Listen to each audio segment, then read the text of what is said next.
Sebuah keluarga hendak pergi berlibur ke sebuah pulau terpencil di Swedia yang bernama Pulau Svalta, yang bertepatan dengan sebuah festival tradisional yang biasa dilaksanakan 10 tahun sekali. Keluarga itu terdiri dari Richard si ayah, Susan si ibu, Jesse si kakak, dan Sem si adik.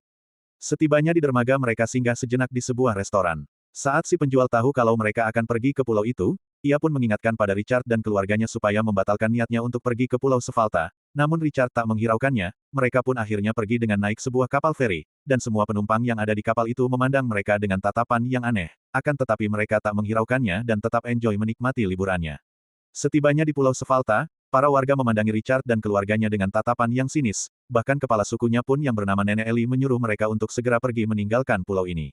Tak lama datanglah seorang pria bernama Matt yang sengaja menyewakan rumah sebagai hunian mereka selama mereka liburan di pulau ini. Sekilas wajah Matt nampak mencurigakan, namun Richard dan keluarga sama sekali tidak berburuk sangka padanya.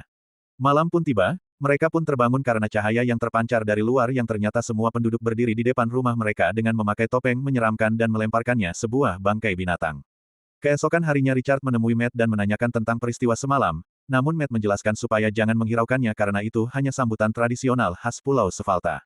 Malam harinya terlihat Nenek Ellie sedang memberikan pidato pada warganya tentang perayaan sebuah festival yang akan digelar. Acara tersebut adalah untuk memperingati kematian nenek moyangnya yang dibantai para tentara Inggris 200 tahun yang lalu, dan yang paling aneh seluruh penduduk Pulau Svalta akan menjadi kanibal atau pemakan daging manusia yang targetnya adalah orang-orang Inggris seperti Richard dan keluarganya ini. Nenek Ellie pun mendatangi Matt untuk memberitahu tentang rencananya itu.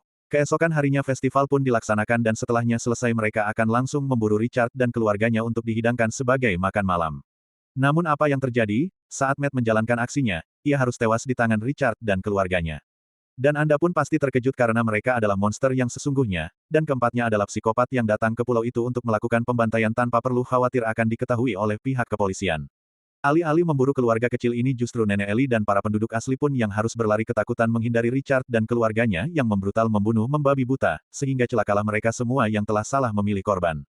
Siapa yang menduga bahwa mereka berempat adalah bukan keluarga beneran? Ternyata mereka adalah para psikopat yang secara kebetulan mereka bertemu dan berakting menjadi keluarga demi mengelabui orang lain. Bahkan Richard membunuh temannya sendiri karena dianggap mempunyai sikap yang buruk. Setelah semuanya selesai, tepat saat detektif tiba di pulau ini dan melihat kekacauan yang luar biasa mengerikan, Richard dan temannya pun masuk ke sebuah ruangan dan bertemu Nenek Ellie yang kemudian Nenek Ellie pun hendak membunuh mereka. Namun sayang ia harus mati ditembak detektif karena dianggap Nenek Ellie lah biang kekacauan tersebut.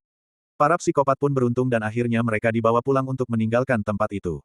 Itulah sebuah ending yang cukup membagongkan dan pesan moral dari film ini kita jangan menilai seseorang dari penampilannya, karena mungkin saja penampilan berbeda dengan kepribadian yang sebenarnya.